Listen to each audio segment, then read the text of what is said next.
Alright, so welcome to our class. So today we are going to talk about hypothesis testing. So let's start with the definition of hypothesis. So when we say hypothesis, remember that it is the proposed explanation, assertion, conjecture, or assumption. Okay? So it is an assumption about a population parameter or about the distribution of a random variable which may or may not be true. So again, when we say hypothesis, it is an assumption, proposed assertion, or explanation. Next, we have the hypothesis testing. So when we are doing, when we are testing the hypothesis, meaning it is a statistical method wherein we apply it in making decisions using experimental data. So in hypothesis testing, it is basically testing an hypothesis or testing an assumption that we make about a population. Okay? So next, meron tayo ditong types of hypothesis. So we have the null hypothesis and the alternative hypothesis. So ang null hypothesis is denoted as H sub 0 and the alternative hypothesis H sub A or H sub 1. So when we say null hypothesis, ito yung ating initial claim. This is our first claim. Okay, this is our default assumption rather.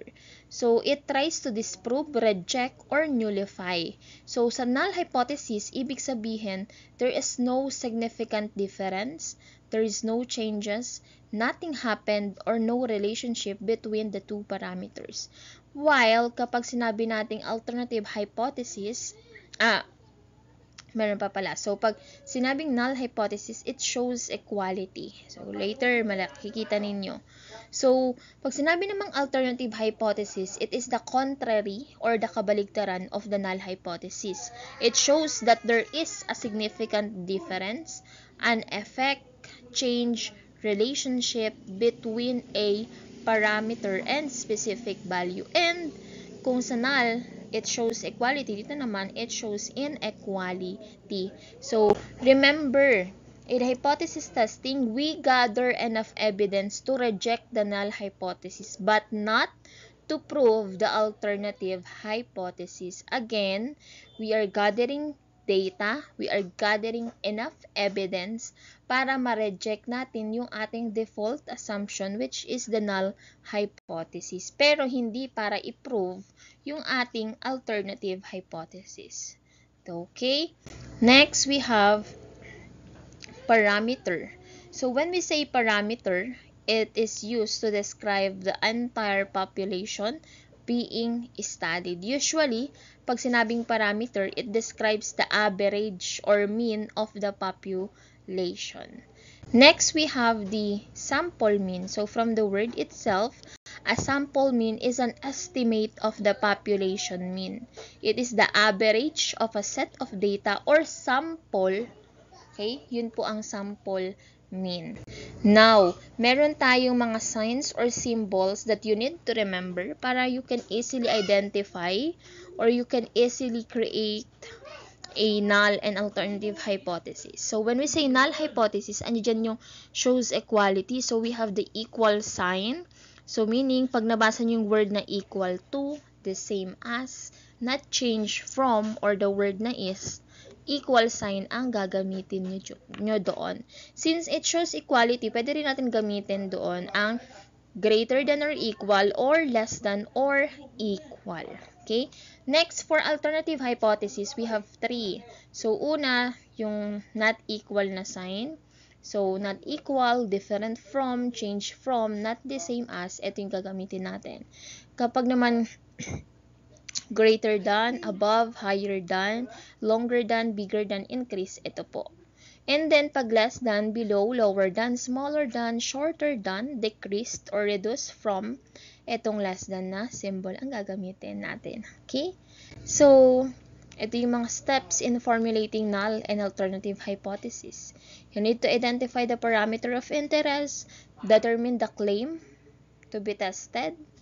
So, that depende yun sa word na ginamit.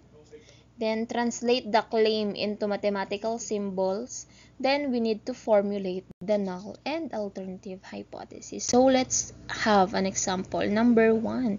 The average of bus drivers in Metro Manila is 38.8 years. Now, what is the parameter? The average age of bus drivers in Metro Manila. Now, based from this statement, ano yung word na kailangan nating tandaan? So, that is the word na is. Okay? Is. Meaning, ano yung is? Sa alternative ba yun or sa null? So, sa null yun, di ba? So, therefore, we have the population mean is equal to 38.8 years and our alternative, since equal to, anong kabaliktaran nun? Not equal to 38.8 years. Okay?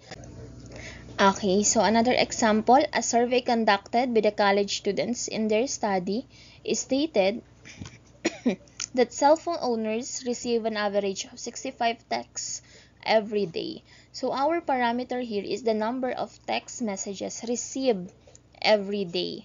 Now, what is our null and alternative? So, based from this, ano kayang word ang makikita natin? So, we have, ano magiging, wait. Okay. So, ano magiging word na makikita natin? Receive an average of 65 texts every day. So, wala siyang, katulad nung kanina, no, yung word na is. Pero as you can see, sabi dito, we have 65 texts every day. So, therefore, that is equal to 65 number of texts rather. And then, for our alternative, that is 65 texts. Okay? That is a typo error. Text po yan. Okay? Next. An education official wants to estimate the proportion of adults age 18 and above who had read at least one book during the previous year. A random sample of 1,006 adults age 18 or older obtained. What is the parameter? So, the proportion of adults who had read at least one book during the previous year. So, on this part, we are just finding what is the parameter. Next. Another example, the average number of calories of a low-calorie meal is at most 300.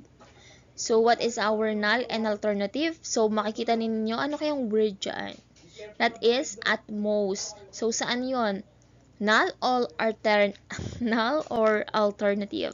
So, that is sa null. So, sa null yun ha. Pag sinabing at most, that is less than or equal.